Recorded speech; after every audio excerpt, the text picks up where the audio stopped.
Welcome, everyone, and welcome to Build Your Game Like a Pro. I'm Dora Kurimay, mental performance coach and a former professional athlete. Yeah, happy fall, everyone. My name is Jennie Cunningham. I'm a health and wellness strategist, yogi, and a longevity advocate. So I think Dora and I thought this would be a perfect timing since we're heading into the fall season. It's the last quarter of 2025. We want to give you some great skills, a blueprint to, ensure that you end this year on like a very strong foot and kick off 2026 in full bloom, right? Would you agree with that, Dora? Absolutely, absolutely, Jenny. And thank you for everyone being here. And we will walk you through a couple of practical takeaways. And also you can leave your comment and also ask any questions. We will answer the questions afterwards. So let's dive in. Want to know the secret that separates the good from the great? It's not just the talent or hard work. It's training your mind, body, skills, and spirit. In fact, 90% of performance comes from your mental game, and let's unlock your full potential live now. So today we are bringing you a powerful, easy to follow framework to help you to train your mind, body, skills, and soul, designed specifically for athletes and high performers. Yes, absolutely. And I think we both, and I'm sure a lot of you as well, have been through burnout, recovery, breakthroughs, right? And I think the system that we're going to share with you today honestly combines everything we wish we had known years ago. If I think of a time for me, I always thought success meant constantly pushing, burning the wick at both ends in my career, workouts, even socially. But eventually that kind of nonstop go, go, go mode, it definitely led to burnout. And once I started integrating recovery, mindset work, emotional awareness, everything shifted, everything. And it's these little micro habits that you incorporate in your everyday that compounded over a long period of time really make a big change. And the framework has really helped me sustain long-term success as we navigate like these very trying times at the moment, so that we hopefully don't burn out again, or at least not crash and burn like we previously did. Yes, it's such an important topic, and I'm sure many of you can relate to that. So exactly, the game is not just about competition, it's about transformation. And specifically, Racket Sports are some of the most powerful longevity tools on the planet. They train you physically, mentally, emotionally, and even spiritually. I know this firsthand. I've experienced the benefit every time I step on the table or on the court. Racket sports aren't just great for your body, they are also among the best brain sports in the world, according to Dr. Daniel Amen. And whether it's table tennis, pickleball, badminton, or squash, or padel, every point tests your focus, decision making, and also reaction time. You're not just swinging, your brain is firing on all cylinders. You're analyzing, anticipating, and adapting all seconds. That's what makes Racket Sports such an incredible mental workout. And you're training your mind to stay calm, focused, confident under pressure. And it's like meditation in motion, only with a competitive edge. And there is also the physical side. A full body workout builds muscle strength, speed, coordination, endurance, and you're moving constantly, reacting instantly, staying light on your feet, and it's fitness and fun rolled into one. But there is my favorite part, the emotional and social benefits. Racket Sports connects people, you build friendships, community, and confidence, and you learn emotional control, patience, and resilience, skills that show up everywhere else, like in business, relationships, and also in life. Beyond mind and body, there is also spirit when you find rhythm, that perfect rally where everything flows. And also, I'm sure many of you can relate to that when you just enjoy playing and all of your strokes work. There is a presence and a pure joy. So if you want to train your brain, energize your body, and elevate your spirit, pick up a racket. Because racket sport don't just make you a better athlete, but you make you a better thinker, a better leader, and a better you. Yeah, and I also think, right, Dora, correct me if I'm wrong, but the people who play racket sports, they live longer. I think this is scientifically covered. Yes, they live absolutely. longer and they feel younger. Yes, absolutely. That's so true. So we can recommend for everyone for sure. So it's good for your brain, but also your body. It's a great way to socialize people. And I also met so many friends through racket sports, whichever city I moved to. And I lived in many different cities and also some countries. And that was definitely helpful for me. So I'm very grateful for racket sports. So today, let's dive into the 4 pillars of the total performance and give you some simple, actionable tools you can start using right away. So let's start with the mind. In racket sports, 90% of performance is mental, and you can have excellent technique, but if your focus slips or frustrations take over, momentum disappears. And this is especially true in individual sports. Unlike team sports, there is no one to pick you up. If you can break a negative spiral, the game can slip away fast. So many of you have probably felt this, whether in a tournament, a presentation, or high-stake meetings. I will never forget one of my own experiences in table tennis when I was a younger teenager athlete. I had solid lead against a much higher ranked player, but during the match, I started thinking about winning and ended up losing. My focus shifted, and that was enough. The good news is that I learned from it, and next time I was able to close matches under pressure. And what changed was my mindset, and I began developing a growth mindset. Now, when I work with clients, we start by identifying mental barriers, triggers, distractions, and recurring patterns. Then we rewire those using practical rituals like breathing techniques, reframing self-talk, breaking negative loops, whether they are cognitive, physical, or emotional. And awareness is the first step. Once you know what needs to shift, real changes becomes possible. But I would have to say also recognizing your patterns is super helpful, even for yourself and with other people as well. Yeah, I totally agree with that. And I think that's where like this quick win tool comes into play, right? That we have the 4R routine, which is recognize, release, refocus, and resume. Yeah, so it's super important to recognize what's happening in the moment. So first is recognize what's happening. Okay, am I distracted or am I frustrated, right, in the moment? Then when you notice that, you can release it, and exhaling and shaking it off. Exhalation really helps to release the tension. And then you can refocus to the next play or the next step. Also very helpful when you do that, when you do your ritual, that is helpful with regarding that. And you can resume with a calm confidence, and encouragement also super important during in the moment. It's so true. And that's why I think breathing techniques are so incredibly powerful, right? What I do in every overwhelmed, hectic, just claustrophobic situation, I close my eyes and I do nasal breathing. So I close my eyes and I take a deep breath in through the nose. And I always imagine I'm breathing in bright light, and then I'm exhaling through the nose again, dark smoke. So breathing in bright light, dark smoke. It's really simple. You can use it anywhere you are, whether you're at the beach, you're on the New York City subway, you're, in the office, you're on the court. It really works everywhere. Yes, breathing is very, very important, and that's something that you can control. We always say focus on what you can control, and in the moment, your breath is one of the most powerful technique you can use in life, I would say. When you can control your breath, you can control your mind as well, I would have to say.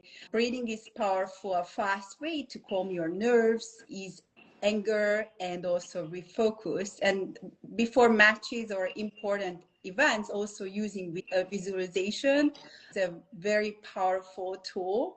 And when you replay your best moment, you feel your rhythm and you reconnect with your confidence. You recall that feeling. It really helps you to perform.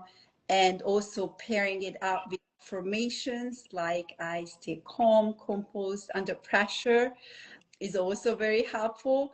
And also regarding just sports, a consistent warm-up routine and a performance routine ensures that when you step on the table on the court, you're ready in basically both in sport and life. So we are talking about sport analogies, but you can use it in life as well because it's the same truth.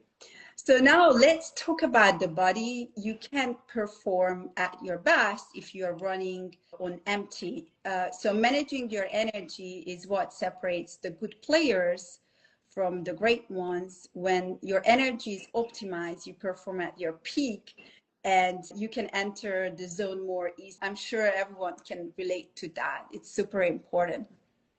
Yeah, I'd really be curious, the audience here today, if they understand their boundaries when it comes to physical recovery, if they get a sense of, have they pushed too hard? I'm curious to know from everyone on here. But to your point, I think the best players, they don't necessarily work harder, right? It's not about pushing harder. They kind of recover smarter. So they recognize, they take a step back and they know, I need to give my body a break and I need to recover to become a stronger, more enduring player. Absolutely. I mean, you want to prevent injuries. So that's, what happens with athletes when they over push it, they get injured. So recovery is super important. But on the other hand, I have to put the hours in it. So that's super important, but to be able to recover is crucial. And it's also individualized. So some players or athletes can take on more. It's something just to be ever. Some athletes can take less. So everyone needs an individualized plan for that. But our quick win tool, there is the 4 essentials, basically the fuel, rest, hydrate, and move in general. Yeah, and I think an easy way to apply this technique would be try sort of a 15-minute activation circuit before matches.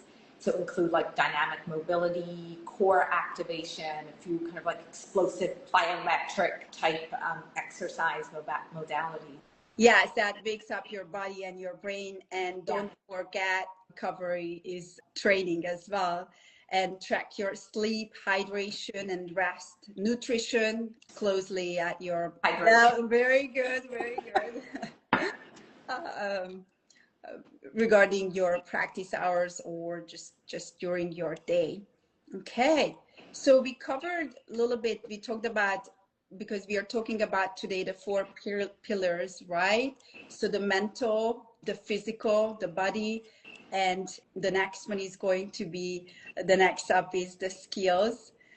This is where your mental prep meets execution. You can train perfectly in practice, but when it's 5-5 in tennis or 10-10 in table tennis, or there is a golden point, everything is on the line, that's when actual skills shows up. And in racket sports, for example, you have to know the strategy. You can have great skills, but if you're not playing the right strategy, you will end up losing. You also need to identify the skills you need to develop, such as serve, receive, footwork, serve ball attack, speed, spin, placement, strategy, or handling pressure. There are so many different factors. Yeah, I think, right, Dora, that's why you love the pressure drills. So you practice those key points, 40 match points, tie breaks, golden points. So your nervous system learns to thrive under pressure. And, so you can work on all these tie situations. I think that's the core of the pressure drills, right? Yeah, so you want to train the high pressure situations because everything is like a muscle. You just have to train. Right. You can be a great competitor, but you only compete once a year. You know, you still need to train that muscle because it becomes weaker. So skill is also like a muscle, and you have to know all the time what you have to develop. And there is a great way to understand what skills to develop is to record yourself and watch your performance, watch your footwork, recovery, and shot decisions. You will spot patterns you can improve immediately. And the best when you enroll a coach who can help with that. And noticing your patterns are crucial. How I said before, that's the first step.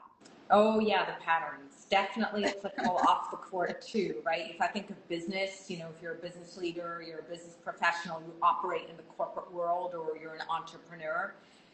Think of your systems as tactical play. What helps you stay composed and consistent under pressure? What allows you to not get triggered by something that occurred or something that someone said to you? Very important. Yes, know your triggers. Yeah. Because if you don't know them, you will give automatic reactions. So it's good you can prepare for that. But yes, mastery is just the conscious repetition, and every detail counts.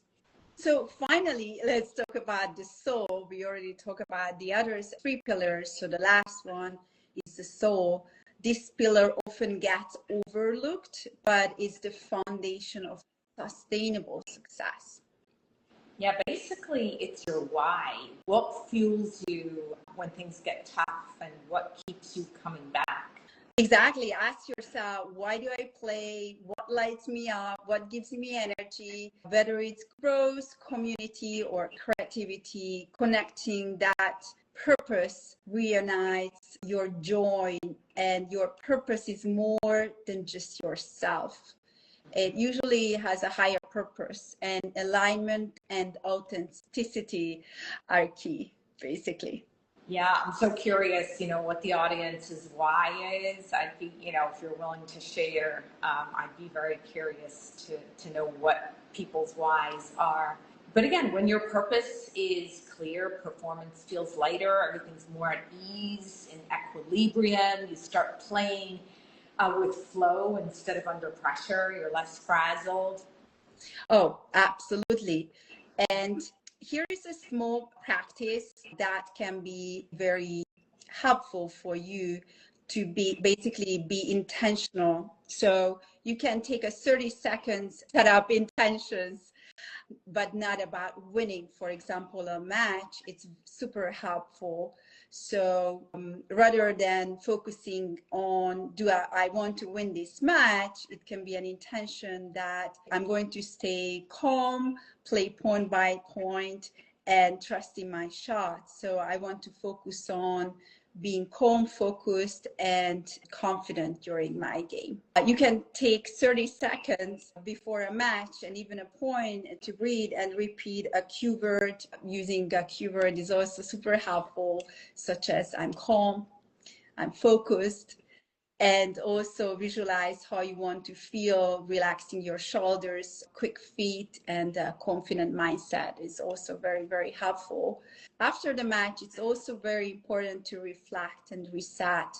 Did I play with the intention that I set? And that reflection strengthens your mental game and consistency.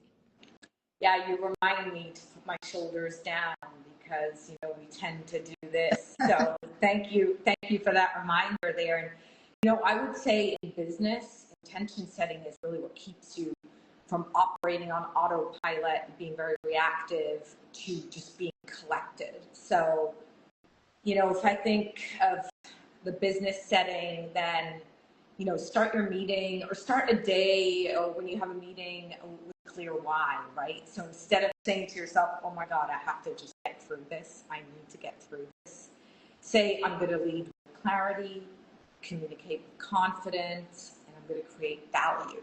And that usually helps. And of course, you can use the same cues in sports, short, repeatable mantras.